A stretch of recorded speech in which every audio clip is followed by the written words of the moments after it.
Welcome to the 7.4 notes. Today we're going to be talking about how to graph quadratics. And I'm just going to kind of throw this out there that while we are graphing today, everything that goes into the graph we've already found before. So these are the three main parts we've been talking about.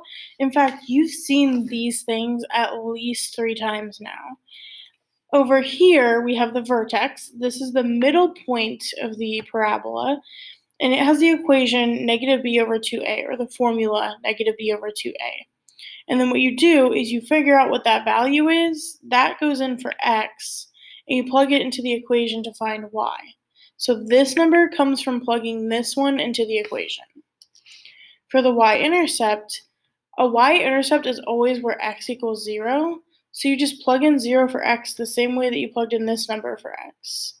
Except for when you plug in 0, like for instance on this one, if you replace these x's with 0, they both become 0, and the only thing you have left is the 7.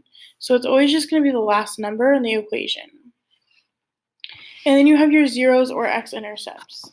And that's where you set the equation equal to 0 and solve, either using square roots if it has 2 terms or factoring if it has 3 terms.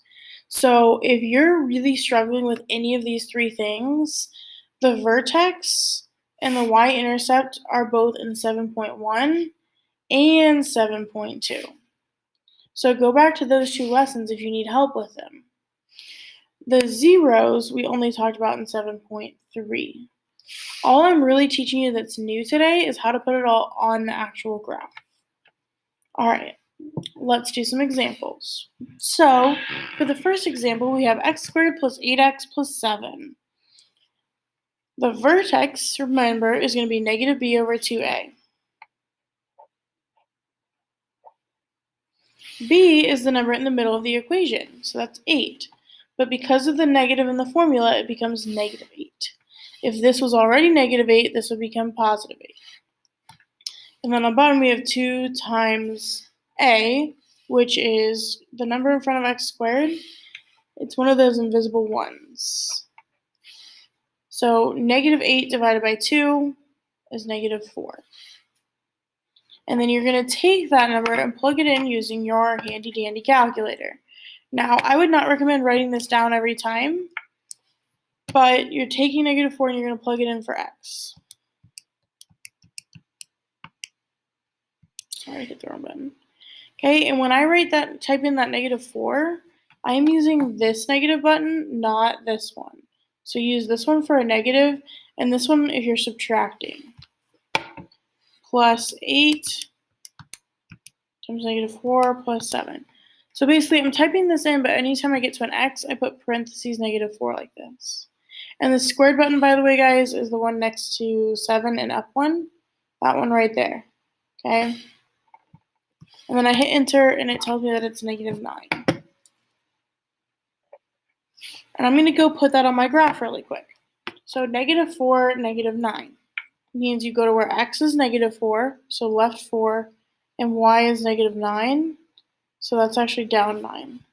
And then before you move on, remember that in the vertex, you put this line through the middle of it like this.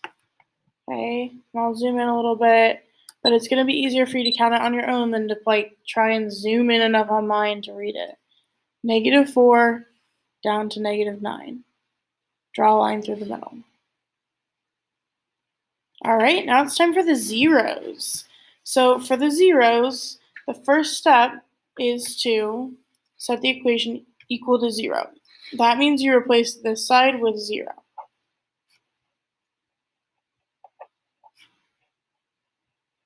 That's what it means by setting the equation equal to 0. This is really because y equals 0, by the way. Then you're going to solve this. There are 1, 2, 3 things, and 3 terms is factoring, which means I need to put this in parentheses like this. And remember that when you do this, the 2 numbers that go in parentheses with x have to multiply to this one and add to this one. We've done this so many times before.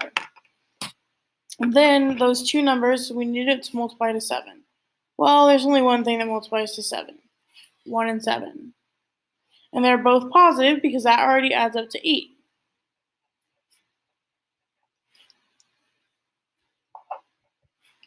Then you just need to ask yourself, how do you make this parentheses equal 0? What number plus 1 equals 0? -1. What number plus 7 equals 0? -7 plus 7 equals 0. Those will always just be the opposites. Because if you want it to add to 0, you need the opposite. And then we have the y-intercept, which is where you plug in 0 for x, or it's always the last number. So if I make these two zeros, all I have left is 7 at the end. And I usually write this off to the side for you guys in the notes because I don't want you to get too confused. It's just the last number. Now, let's go put these last two pieces on the graph. So -1 and -7 are your zeros. These are your x-intercepts. So that means they go on the x-axis at -1 and -7. Before you move on, just double check that they're both 3 away from the middle or the same number away. Because if you did it correctly, this should be the middle, and it looks like it is.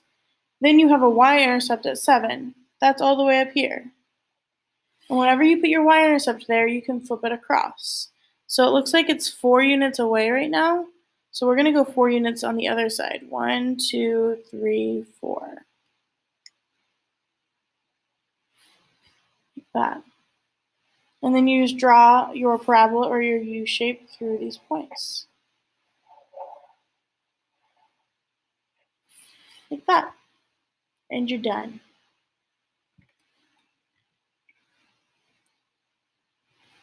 Let's move on to number 2. For this one, there's nothing in the middle. So see how it just goes x squared and then the number at the end on this one? There's no x's in the middle. We're going to put 0x right there for right now. And then we're going to do the vertex, which is -b over 2a. So this is going to be -0 over 2 times 5. Well, 2 times 5 is 10, and 0 divided by 10 is just 0.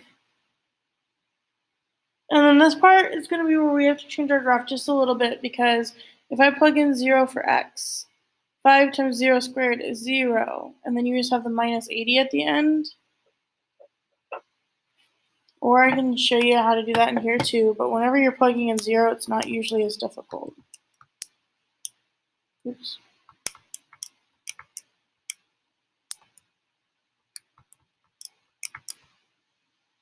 There we go.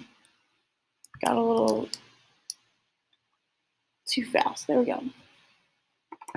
Then we're going to find our zeros. That's where you make the left side 0.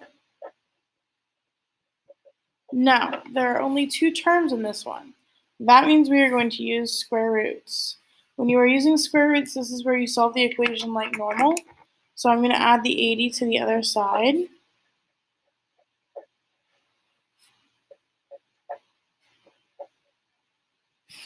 And then I'm going to divide by 5. And I get x squared equals 80 divided by 5 is 16. And the only way to get rid of that second power is to do the square root. Or just ask yourself, what numbers squared equal 16? Well, 4. And if you're not sure about that, all you have to do is hit the blue button and then the squared button. That's what makes the square root. Your calculator is only going to tell you the number 4. Just know that whenever you take a square root, it's the positive and the negative version of that answer. Because -4 squared is also 16. Now, let's pause and go put these on the graph really quick before we do the y-intercept. I know it doesn't take much work. In order to fit the point 0, -80 on our graph, we're going to turn the y values into tens. Okay, so like -10, -20, -30. That means -80 would actually be wherever -8 is. So right there. And then don't forget to draw your line going through the middle. It really helps to keep track of where the middle of your graph is. What's that? Oh, thank you. And then we put the zeros at 4 and -4. like that. The y-intercept is going to be the last number in the equation, which was just negative 80. Okay, keep in mind it was the last number right here, negative 80. So that's actually your y-intercept because look guys, it's already on the y-axis. So you already graphed your y-intercept without knowing it, which means we just have these 3 points instead of 5 like this one. That's okay, you just do your best and draw your curve through those points. Okay, here is the deal guys. You have to decide when there's 2 things and when there's 3 things. 3 things means you do the parentheses. 2 things means you get x squared by itself and do the square root. Okay, 2 different types of solving for the zeros. We do have one more problem, so I'm going to go ahead and go over it. Negative b over 2a is your vertex. B is 4, so it's going to turn into negative 4. A is the number in front, which is just a 1. And that's negative 4 over 2, which is negative 2. And then you take negative 2 and you plug it into your calculator for x.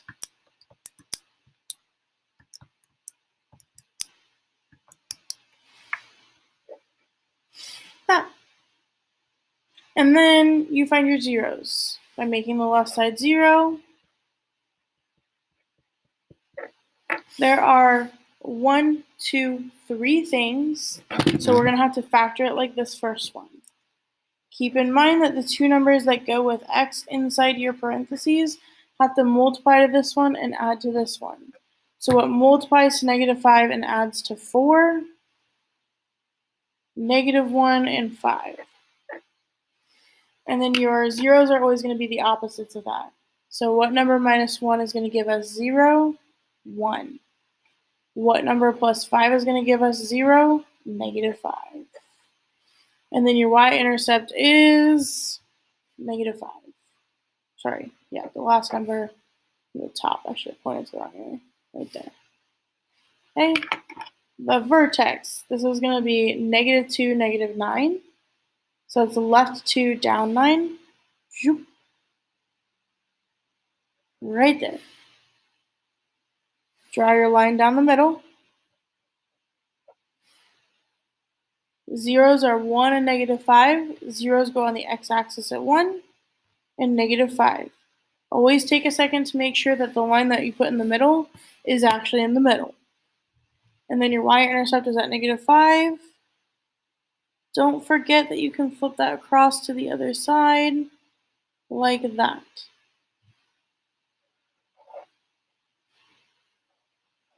And there you have it. One last thing before we finish notes is we could also go backwards if we wanted to, because if you have the zeros, all you have to do is switch the signs and go back to the parentheses. So for this one down here, start with your f of x equals, and then set it yourself up 2 parentheses. If it has a 0 at 2, it was x minus 2, because 2 minus 2 would be 0. And if it had a 0 at negative 3, it would be x plus 3, because negative 3 plus 3 is 0. So you're basically putting the number next to x that would add to 0 with this one. So these 2 add to 0, these 2 add to 0. And that's it. Keep in mind that the problems are going to be mixed up on your assignment. You will need to decide which method to use. 3 terms, 2 terms.